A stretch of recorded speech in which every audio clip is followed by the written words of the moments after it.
تو یہ وہ منصوبے ہیں، یہ وہ کارکردگی ہے، یہ وہ پرفارمنس ہے جو ہم نے کی ہے، اور یہ اس کی بیسس پہ ہم اب اگلے الیکشن میں جائیں گے۔ نواز شریف صاحب کی حکومت جب ختم ہوئی تو جی ٹی روڈ کا سفر ختم ہو گیا، لیکن ان کے جو منصوبے تھے وہ ختم نہیں ہوئے۔ ان کے منصوبوں پر آج بھی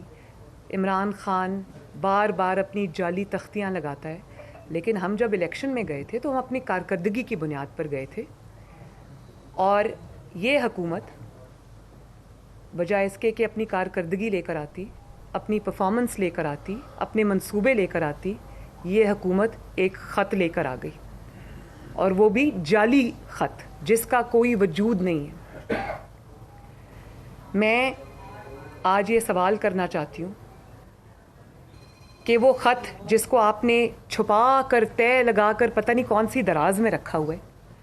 اس خط کے سارے کانٹینٹس تو آپ بتا چکے ہیں۔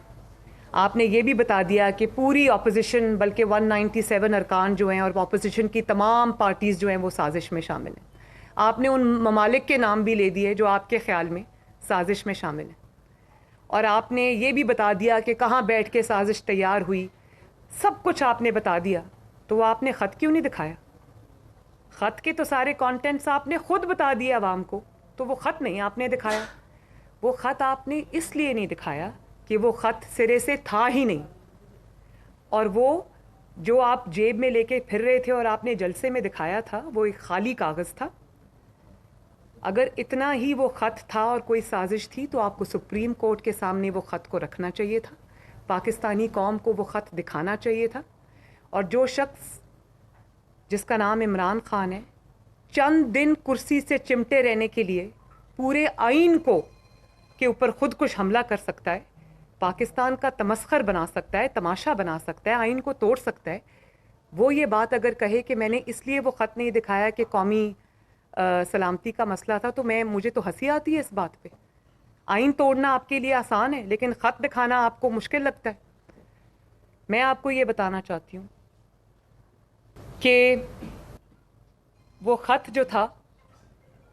اس میں کوئی ایسی نہ کوئی بات تھی، نہ ذکر تھا۔ منسٹری آف فارن افیئرز میں بیٹھ کے اس خط کو ڈرافٹ کیا گیا، جس کو یہ کیبلز یا مراسلے کا نام دیتے ہیں۔ یہ منسٹری آف فارن افیئرز میں بیٹھ کے اس کا سارا سیاسی نوک پلک جو ہے وہ درست کی گئی، اور کیونکہ ان کو پتہ تھا کہ خط جب عوام کے سامنے آئے گا یا قوم کے سامنے آئے گا یا میڈیا کے سامنے آئے گا تو پول تو کھل جائیں گے، کیونکہ حکومت تو ایک ایسی چیز نہیں ہے جس میں آپ وزیر اعظم ایک کھڑا ہو کر جھوٹ بول دے اور وہ اس کا جھوٹ چل جائے، کیونکہ وہ حکومت کے اندر اور بھی بہت سارے ادارے انوالوڈ ہوتے ہیں، بہت سارے اسٹیک ہولڈرز ہوتے ہیں، جو ان کے سامنے اگر آپ یہ خط رکھتے جو کہ آپ نے نہیں رکھا تو آپ کے خط کا تیا پانچا تو فوراً ہو جاتا، اور پھر آپ نے منسٹری آف فارن افیئرز میں بیٹھ کے اس خط کی ڈرافٹنگ کی، اور جس وقت یہ خط کا ڈرامہ آپ نے اگلے دن کرنا تھا اس سے ایک دن پہلے آپ نے پاکستانی جو امبیسڈر ہیں یا ہائی کمشنر ہیں جو امریکہ میں، ان کو آپ نے راتوں رات برسلز سمگل کرایا، ان کو راتوں رات برسلز بھیجا، امریکہ سے ان کو برسلز بھیجا، کیونکہ آپ کو پتہ تھا کہ خط کا جب یہ ڈرامہ سامنے آئے گا تو اگر امبیسڈر اس ملک میں ہوا تو اس سے سوال ہوں گے۔ کہاں ہیں وہ امبیسڈر صاحب؟ آج میں سوال کرنا چاہتی ہوں، جو اس خط کے مین کردار ہیں وہ کہاں ہیں؟ اگر اتنی سچی بات تھی کہ ان کو میڈیا کے سامنے پیش کریں، ان کو سپریم کورٹ میں آج پیش کریں، اور